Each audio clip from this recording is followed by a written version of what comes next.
So here at Reading Festival with Frank Turner again. Hello. How are you today so far? I'm all right. I was at Leeds yesterday, and I was planning on not really drinking, and then I did some drinking. There was a bottle of Jameson, and then there wasn't a bottle of Jameson anymore.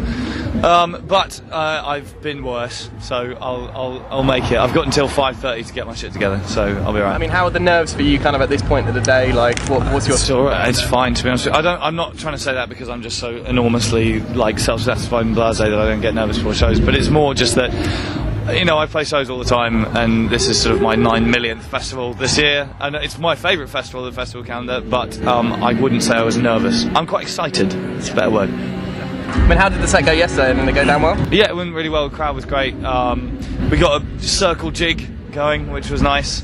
It's kind of a friendlier version of a circle pit, so everyone runs around circles but is nice to each other rather than punching each other in the head. So that was cool. Yeah, it was a good time. You spent this year sort of spanning the breadth of the globe, touring the album off to the end of the world. I mean, do you feel like this is kind of a homecoming for you now then? A little bit, yeah. I mean, Reading's, you know, it's a festival I used to go to when I was a kid, and it's also a festival that in my career has been a really big turning point pretty much every year, actually, of things just, I mean, maybe not turning, but like kind of feels like a gear shift, you know, like every year it's just been like, vroom, moving things up a bit. So, it's nice to be here. I mean, I slightly feel like the December tour that we're doing at the end of this year is going to be the kind of like the final landing of the Poetry of the Deed promotional thing, which is going to be kind of cool, because it has been, I mean, I'm not for 1 second complaining, but it's been a long fucking year so far. Well, you literally haven't stopped. I mean, I was looking on actually looking on your blog the other day, and looking at, because you've got the list of all the shows you've ever done. I think the last time you've had more than 3 days off was Reading Festival last year. I mean, are you planning on taking a break anytime soon? I'm going on holiday tomorrow for 3 days, in fact, and then I'm going to LA for a bit, and then other places, and I can't remember. I don't know. I'm around, you know. I love it though, because the thing is, at the end of the day, I want to be a musician. If I'm not actually actively playing music, I don't feel like I'm being a musician. I've never quite subscribed to the idea that kind of sitting around, you know, lying around some sort of dilapidated mansion on a chaise-longue being fed grapes by wannabe supermodels wearing togas constitutes being a musician. It constitutes being a sort of decadent twat, in my opinion. And you know, I'm an entertainer, I play music, and if I'm not actually doing that, then I'm not doing what I want to do with my life. Keep burning the candle at both ends then. Yeah. That's actually like, I had to go to the doctor the other day because I had an eye infection, and she was like, do you burn the candle at both ends? And I was like, no, I don't do enough gigs.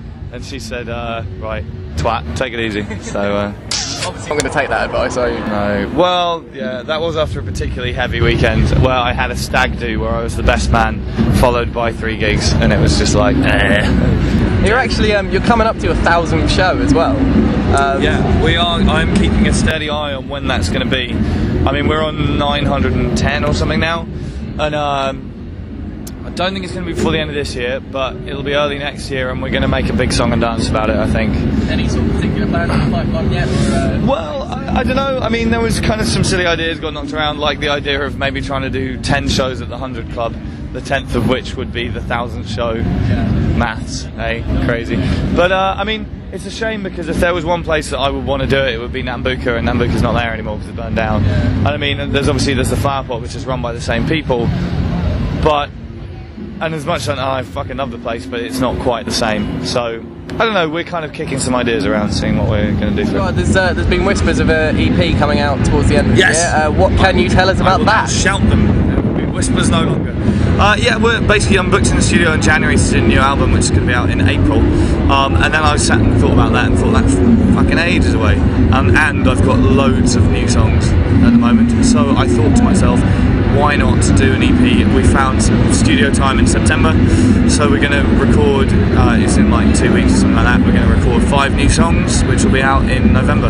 And only one of those songs will then be on the album as well, because I don't like duplicating song press releases, it seems like a rip-off to me. And I've got enough songs to be able to do that, thankfully. So yeah. So it's EP before the end of the year and an album next year?